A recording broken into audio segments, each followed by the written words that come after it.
দেশের শিক্ষা ব্যবস্থা পরীক্ষায় অনিয়ম এবং লক্ষ লক্ষ পড়ুয়ার ভবিষ্যৎ নিয়ে প্রশ্ন তুলে এবার সরাসরি আন্দোলন।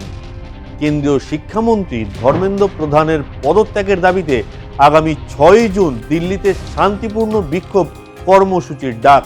এই আন্দোলনের পাশে দাঁড়ানোর ঘোষণা করেছেন আরও এক খ্যাতনামা শিক্ষাবিদ ও সমাজকর্মী।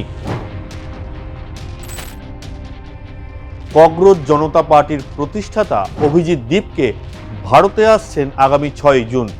কেন্দ্রীয় শিক্ষামন্ত্রীর বিরুদ্ধে আওয়াজ তুলেছেন।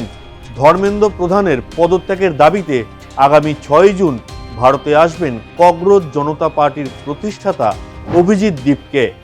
পরীক্ষায় বিভিন্ন অনিয়মের অভিযোগে কেন্দ্রীয় শিক্ষামন্ত্রীর জবাবদিহিতে যন্তর মন্তরে একটি শান্তিপূর্ণ প্রতিবাদ কর্মসূচির ডাক।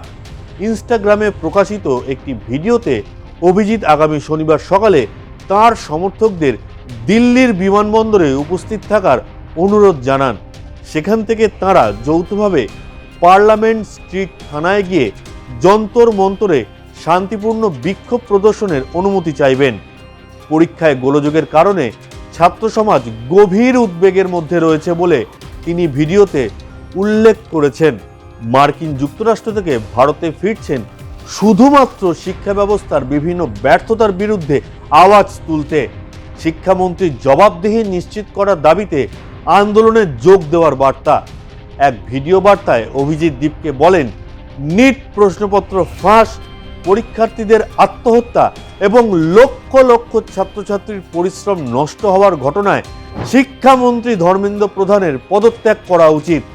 এত বড় ঘটনার পরেও যদি শিক্ষামন্ত্রী পদত্যাগ না করেন তাহলে দেশের প্রশাসনিক ব্যবস্থার জবাবদিহিতার অভাব স্পষ্ট হয়ে ওঠে।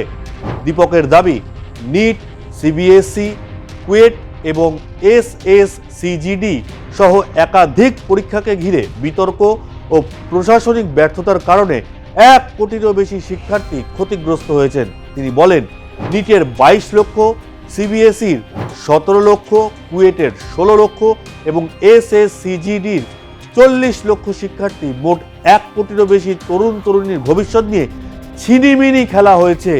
এর জন্য কাউকে না কাউকে তো দায়িত্ব নিতে হবে। তিনি জোর দিয়ে বলেন, এই আন্দোলন সম্পূর্ণ অহিংস এবং গণতান্ত্রিক পদ্ধতিতে পরিচালিত হবে। ভারতের সংবিধান শান্তিপূর্ণভাবে অন্যায়ের বিরুদ্ধে প্রতিবাদ করার অধিকার দিয়েছে। সেই অধিকার প্রয়োগ করেই তারা आंदोलन করবেন। इतने दिन से आप सब देख ही रहे हो कि हम सोशल मीडिया पर आवाज़ उठा रहे हैं कि पेपर लीक के कारण जिन नीट के बच्चों ने सुसाइड की और जो लाखों स्टूडेंट्स की मेहनत बर्बाद हुई है, उसके लिए तो धर्मेंद्र प्रधान को रिज़ाइन करना ही चाहिए। 8 लाख बच्चों ने हमारी पिटीशन साइन की है। Crores of people have supported this demand on social media as well. And not just that, देश में कई सारी जगहों पर इसको लेकर प्रोटेस्ट भी तो हो रहे हैं, जैसे लखनऊ, जयपुर, महाराष्ट्र, दिल्ली, लेकिन फिर भी इनको कोई फ़र्क नहीं पड़ रहा। आज नीट के 22 लाख स्टूडेंट्स, सीबीएसई के 17 लाख स्टूडेंट्स, सीयूईटी के 16 लाख स्टूडेंट्स और एसएससी जीडी के 40 लाख स्टूडेंट्स, ऐसे 1 करोड़ से ज़्यादा स्टूडेंट्स हैं जिनकी ज़िंदगी के साथ मजाक किया गया है सिस्टम द्वारा। इसकी वजह से स्टूडेंट्स बहुत ही ज़्यादा एंशियस और परेशान है अपने फ्यूचर को लेकर। किसी को तो इसकी जिम्मेदारी लेनी होगी। इतने बड़े ब्लंडर के बाद भी अगर एजुकेशन मिनिस्टर रिज़ाइन नहीं करते तो इसका मतलब इस देश में अकाउंटेबिलिटी नाम की कोई चीज़ बची ही नहीं है। ধর্মেন্দ্র প্রধানের পদত্যাগের দাবিতে যে কর্মসূচি গ্রহণ করেছিল সিজেপি, তাতে 8 লক্ষেরও বেশি পড়ুয়া স্বাক্ষর করেছেন।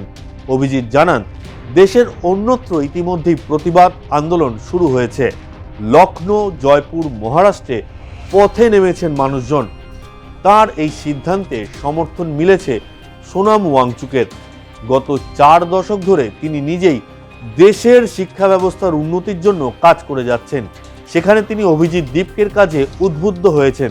তিনি মনে করেন অভিজিৎ দেশের শিক্ষার উন্নতির জন্য কাজ করতে চান, তাই সিজেপির কর্মসূচিতে যোগদান করবেন সোনাম ওয়াংচুক। कि आप साबित करें, कन्विंस करें कि ये जो कॉकरोच जनता पार्टी है वो भारतीय युवाओं की एक अभिव्यक्ति है, ना कि विदेशी ताकतों की साजिश।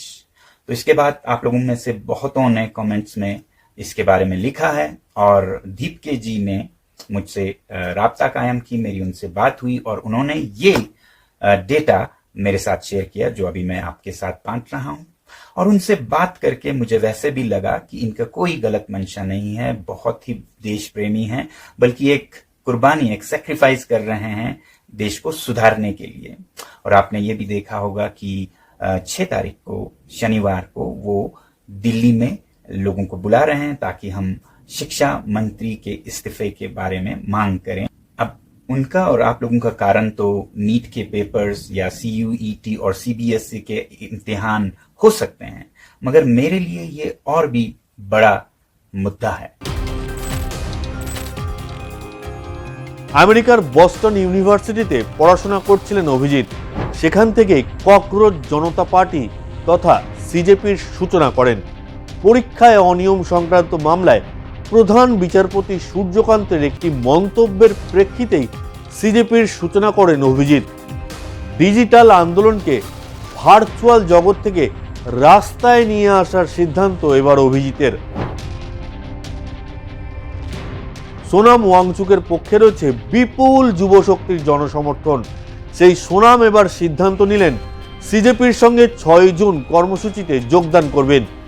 যদিও তিনি এক শর্ত দিয়েছেন, কেন্দ্রীয় শিক্ষামন্ত্রী যদি 5ই জুনের মধ্যে পদত্যাগ করে দেন তাহলে তিনি তার সিদ্ধান্ত থেকে সরে দাঁড়াবেন, আর যদি না করে থাকেন তাহলে 6 জুন অভিজিতের সঙ্গে দেখা যাবে সোনামকেও। ডিজিটাল দুনিয়ায় শুরু হওয়া এক ছাত্র আন্দোলন এবার নামতে চলেছে দেশের রাজধানীর রাজপথে। কেন্দ্রীয় শিক্ষামন্ত্রীর পদত্যাগের দাবিতে 6ই জুনের কর্মসূচিকে ঘিরে ইতিমধ্যেই জোর চর্চা শুরু হয়েছে। অভিজিৎ দীপকের ডাকে সাড়া দিয়ে দেশ জুড়ে বহু পড়ুয়া এবং যুবক যুবতী আন্দোলনে সামিল হওয়ার প্রস্তুতি নিচ্ছেন। তার উপর সোনাম ওয়াংচুকের সমর্থন এই আন্দোলনকে আরও তাৎপর্যপূর্ণ করে তুলেছে। এখন নজর 6ই জুনের দিকে। যন্তর মন্তরে এই প্রতিবাদ কতটা জনসমর্থন পায় এবং শিক্ষা ব্যবস্থা নিয়ে ওঠা প্রশ্নের জবাব কেন্দ্রে কি অবস্থান নেয় সেদিকেই তাকিয়ে দেশের লক্ষ লক্ষ পড়ুয়া ও অভিভাবক।